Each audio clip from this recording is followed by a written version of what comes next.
Assalamualaikum warahmatullahi wabarakatuh. Selamat datang di channel Sobat Hales. Tetap semangat belajar. Semoga channel ini bermanfaat untuk teman-teman semua. Namun sebelum kita mulai, jangan lupa klik tombol subscribe dan tombol lonceng agar teman-teman tidak ketinggalan notifikasi update terbaru dari channel Sobat Hales. Pada pertemuan ini akan membahas mengenai konsep dasar basis data atau database. Basis data atau database sangat berdampak besar terhadap perkembangan ekonomi dan masyarakat. Hal ini menjadi kerangka kerja sistem informasi dan yang mendasar telah banyak merubah cara beroperasi berbagai organisasi. Contohnya adalah penggunaan aplikasi phonebook, aplikasi pembayaran, penggajian di berbagai perusahaan. Sebagai contoh, penggunaan basis data pada peminjaman perpustakaan. Yang pertama, mahasiswa datang ke perpustakaan kemudian meminjam buku. Selanjutnya, petugas perpustakaan memasukkan kode buku ke dalam aplikasi untuk mengetahui data stok buku dan menampilkan jumlah stok buku. Jika stok buku sudah di bawah batas stok, maka secara otomatis buku tidak bisa ada peminjaman lagi untuk kategori buku tersebut. Atau jika pembaca bertanya mengenai ketersediaan buku, petugas bisa melakukan pengecekan stok buku dan lokasi penyimpanan buku melalui basis data tersebut. Pada gambar ini kita melihat arsitektur basis data perpustakaan, di mana dalam lingkaran garis putus-putus terdapat tabel buku, tabel anggota, tabel pengembalian, dan tabel peminjaman yang semua tabel tersebut saling berhubungan satu dengan lainnya. Basis diartikan sebagai gudang atau markas, sedangkan data adalah representasi fakta dunia nyata yang mewakili suatu objek seperti manusia, barang, hewan, dan sebagainya. Basis data atau database adalah himpunan kelompok data atau kumpulan data yang saling berhubungan secara logis dan deskripsinya disimpan secara bersamaan sedemikian rupa dirancang untuk memenuhi kebutuhan informasi organisasi. Prinsip utamanya dari basis data adalah pengaturan data atau arsip. Sedangkan tujuan utamanya adalah kemudahan dan kecepatan pengambilan data atau arsip. Yang menonjol dalam basis data adalah pengaturan, pemilahan, pengelompokan, pengorganisasian data yang akan disimpan sesuai dengan fungsi dan jenisnya. Pengorganisasian data dapat dalam bentuk tabel terpisah atau dalam bentuk pendefinisian kolom atau field data dalam setiap tabelnya. Operasi dasar basis data diantaranya yaitu create database digunakan untuk membuat database, drop database untuk membuang atau menghapus database, create table untuk membuat table, drop table untuk membuang atau menghapus table. Insert table fungsinya memasukkan data ke dalam baris atau kolom. Query upaya untuk memanipulasi data yang ada dalam tabel.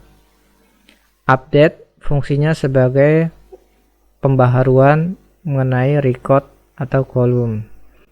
Delete berfungsi untuk menghapus data yang sudah terrecord.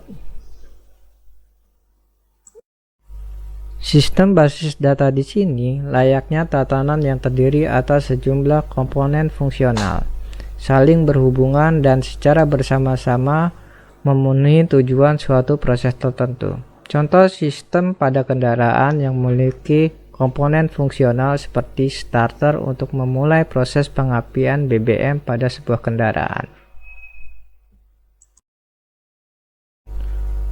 Basis data di sini sebagai objek yang pasif, namun salah satu bagian penting dalam prosesnya. Sedangkan software berperan sebagai penggerak atau pengelolanya. Sistem basis data diartikan sebagai sekumpulan tabel data yang saling berhubungan dan sekumpulan program atau DBMS yang memungkinkan beberapa pemakai atau program lainnya dapat mengakses dan memanipulasi tabel-tabel data tersebut.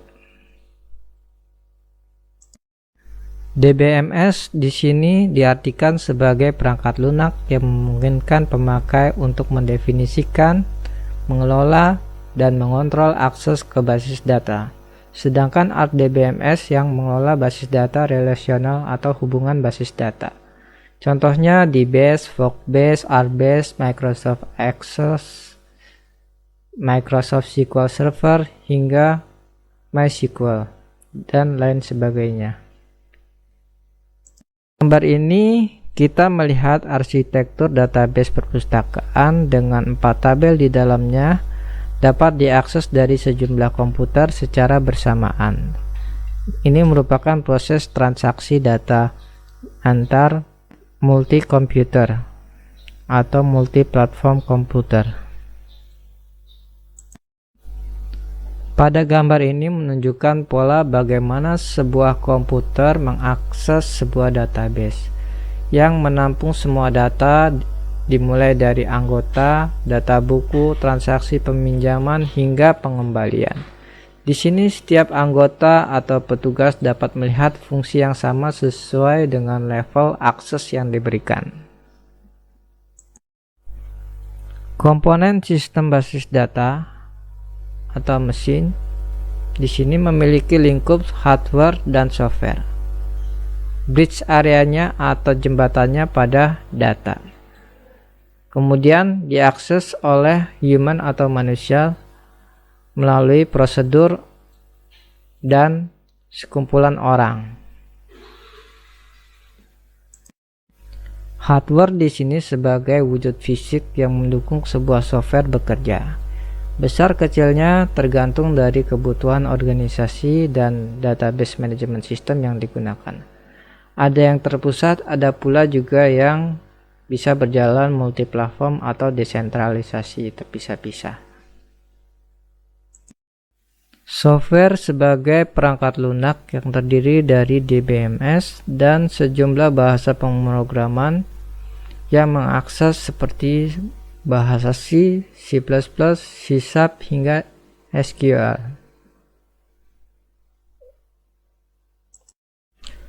Data di sini sebagai komponen terpenting dari DBMS yang berfungsi sebagai penghubung atau jembatan antara komponen mesin dan komponen manusia.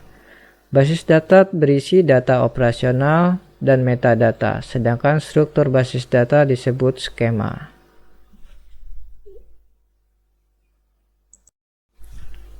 Pada arsitektur ini menggambarkan sebuah database yang terdiri dari 4 tabel dan saling berhubungan satu sama yang lain. Dari sisi anggota mengakses melalui aplikasi peminjaman dengan data masukan peminjaman, sedangkan petugas mengakses melalui aplikasi pengembalian melalui laporan data dan pengembalian.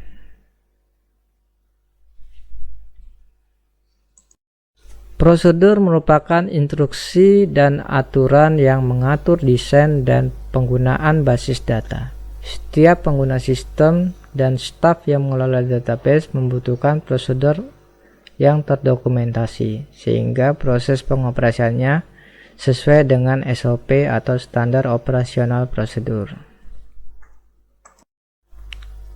Prosedur dapat terdiri dari petunjuk.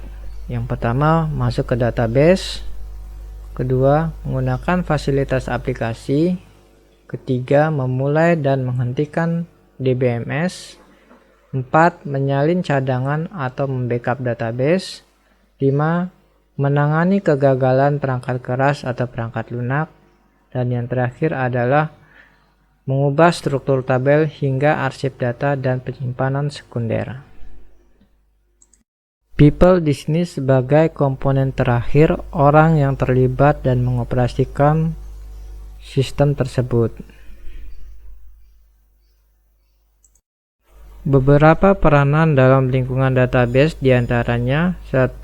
Data dan database administrator. 2. Database designer. 3. Application developer. 4. End user. Data dan database administrator bertanggung jawab atas keseluruhan pengelolaan sumber daya data, baik perancangan basis data, pengembangan, pemeliharaan standar, kebijakan, prosedur, dan desain basis data konseptual. Database administrator berkonsultasi dengan manajer senior yang mana menasihati, memastikan arahan pengembangan basis data akan mendukung tujuan akhir dari suatu perusahaan. Database administrator bertanggung jawab atas realisasi fisik database, termasuk desain dan implementasi basis data fisik, keamanan dan kontrol integrasi, pemeliharaan operasional, dan memastikan kinerja aplikasi memuaskan pengguna.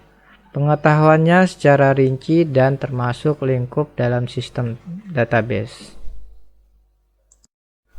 Database designer dibagi menjadi dua, di antaranya perancangan basis data fisik berkenaan dengan mengidentifikasi data, entitas, dan atribut, mengatur hubungan antara data, dan mengatasi kendala pada data yang tersimpan dalam database sebagai log.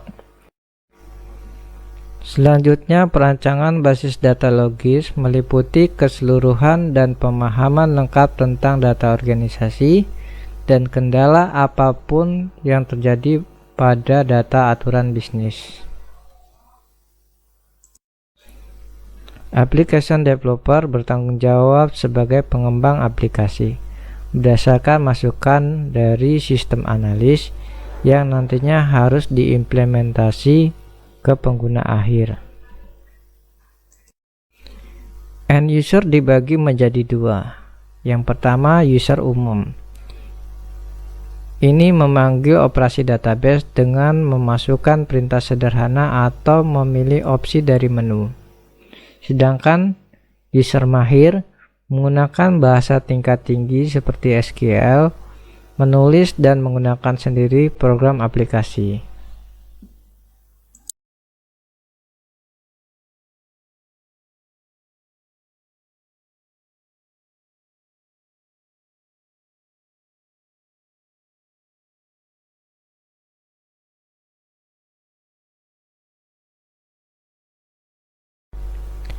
Bahasa basis data di sini sebagai cara berinteraksi antara pemakai dengan basis data diatur dalam suatu bahasa yang ditetapkan oleh pembuat database atau DBMS. Dua bentuk bahasa yaitu DDL atau Data Definition Language dan yang kedua DML atau Data Manipulation Language. Beberapa keuntungan menggunakan database yaitu pengontrolan kerangkapan data, konsistensi data, lebih banyak informasi dari jumlah data yang sama, sharing data, peningkatan integritas data, peningkatan keamanan, penegakan standar layanan.